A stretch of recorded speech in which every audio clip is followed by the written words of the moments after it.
Sitting pretty, baby. What is up, everybody? Welcome back to Sitting Pretty. It's your girl Lolo, and if this is your first time on my channel, thank you. Make sure you subscribe, and then make sure you hit that little gray bell button so you can get notifications any and every time I post a new episode. And for those of you who have been following me for a while, know that I am a huge fan of The Secret. Now, for those of you who don't know what The Secret is, basically The Secret is this concept that evolves around the law of attraction. Now, the law of attraction is basically a law that states that anything that you put out into the universe is what you end up manifesting into your life. Now, this isn't like an actual handwritten law. It's nothing of that sort. For example, like the law of gravity. What goes up must come down.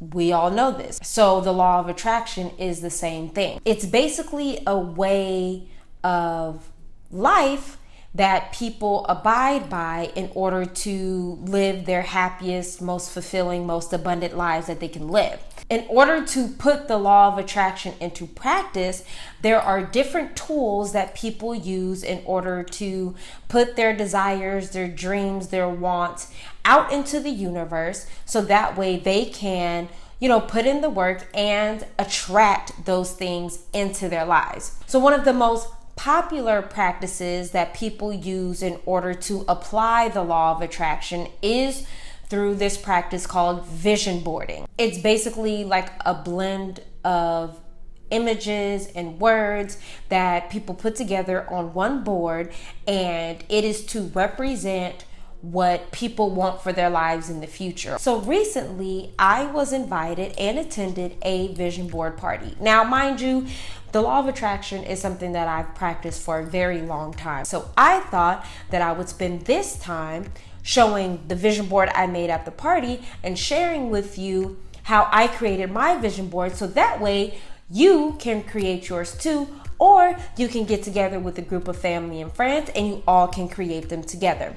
All right, so let's break down the vision board party.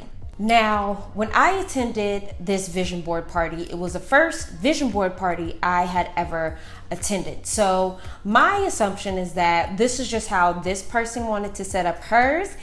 But I'm sure there are so many different ways that you could put together your vision board party. Everyone came in and we all had our individual name tags. So we all introduced ourselves, explained what we did and what we desired for our lives.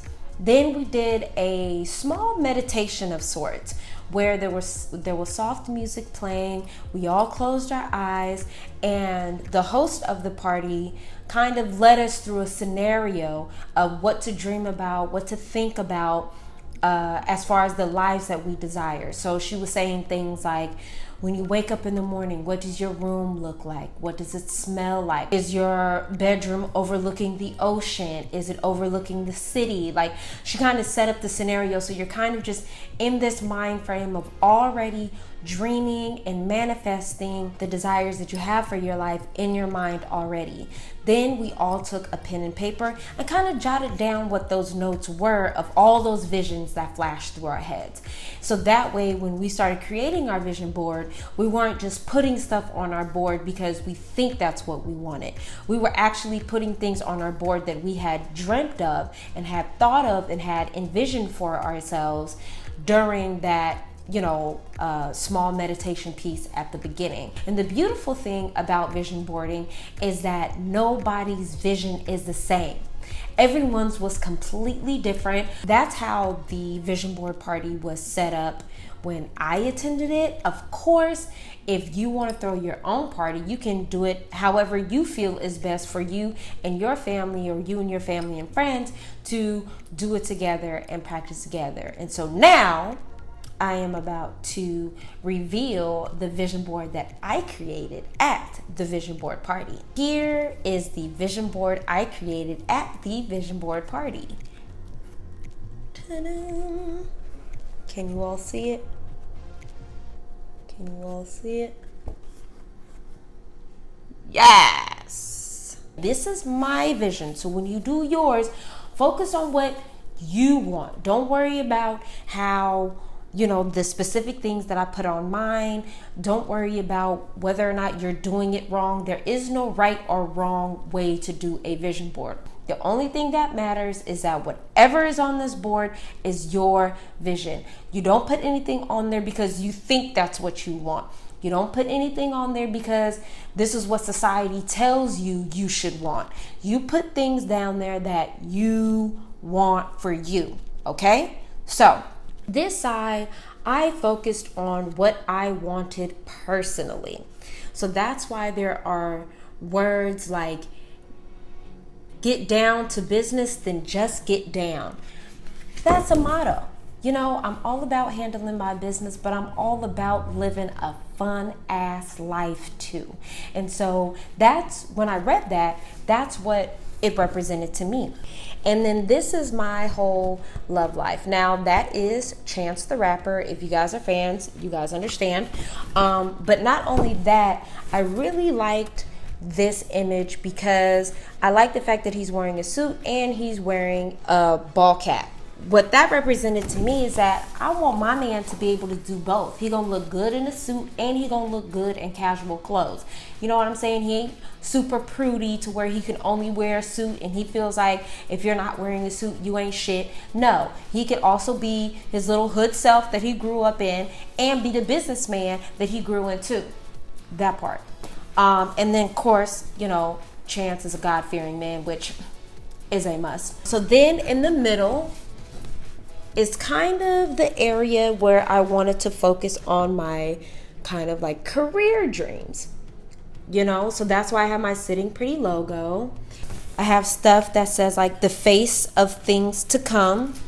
Hello, disability representation. Y'all know that is a big, big goal and message of mine. Then of course I have the first lady, which in my eyes, she's still the first lady. That part. Michelle Obama, when she was on the cover, I believe, of Forbes magazine, and the headline says ladies first, 100 plus of the most powerful women of all time, which I plan to be on this list one day. And then I have an image of a really fly downtown office, and of course Chance is at the bottom again, but the headline this time says making the cover, which is my plan to make the cover of plenty of magazines to again represent disability. I kind of view this section as my influencer section, kind of my looks, my style. Then we have this model here who's sitting pretty, which I thought I could just see myself posing that same exact way. And then I have this beautiful woman who is, headlining the style spread in a Vogue magazine, where she had a really dope, funky style, the way that she's dressed. So I just loved that. Then you see the headline, Now You See Me, which I feel is what the case is going to be once disability representation is on the forefront. It's going to be like, now you see me, boo. Now you see us. That was my vision board. Again, you only put things that are your vision. That was just one piece of the puzzle. Like I said, I have 3 vision boards in my bathroom that's been hanging there since forever, but they are all great goals. So you can tackle any area of your life that you envision to be better than what you perceive your life to be now, whether that means health, finances, personal life, love, career, dream vacations. Any of those things can all be vision boarded. I used magazine cutouts because that's what was provided at the vision board party. The ones that I designed in my bathroom, those I made on the computer. I found a bunch of images online, put it together in Photoshop, and printed it up on, a big piece of paper and framed it and put it in my bathroom. You could do it so many different ways. You don't have to go to a party in order to create a vision board. You don't have to have a bunch of people around. You literally can put it together any way that you see best fit. And the point of the vision board is once you're done and completed and you put everything together, you hang it up somewhere that you can see it all the time. And of course, after a while, you probably won't even notice that it's there. And that when it becomes really cool, because you would have thought you forgot about what your dream was, or you weren't thinking about it, and next thing you know, you look back on your vision board sometime later and you're like, wow, I actually got those shoes. And that was on my vision board. That's kind of the whole point, is to be able to take it out of your brain and not just be visions, but when you put it together on a board, you make it real. And then you can work towards actually manifesting it into your life. And so that's kind of the whole point of vision boards. So I really encourage everyone to put together their vision boards, and I would love to see what you guys created if you do decide to make it. So if you do, make sure you tag me on social media when you post it, and just let me know. I would love to see what your guys' visions are. And if you have any questions about it or any tips or ideas for vision boards, please leave a comment. And if you have any better understanding or explanation of the importance of vision boarding or any other practices, leave a comment. And if you would like to learn more tools about how to put the law of attraction into place, more tips, more books to read, people to follow, and all of those things, and what all of this law of attraction stuff means, leave a comment and let me know. As always, leave a comment, like this video, share this video, and of course subscribe. It's Sitting Pretty, baby. Peace.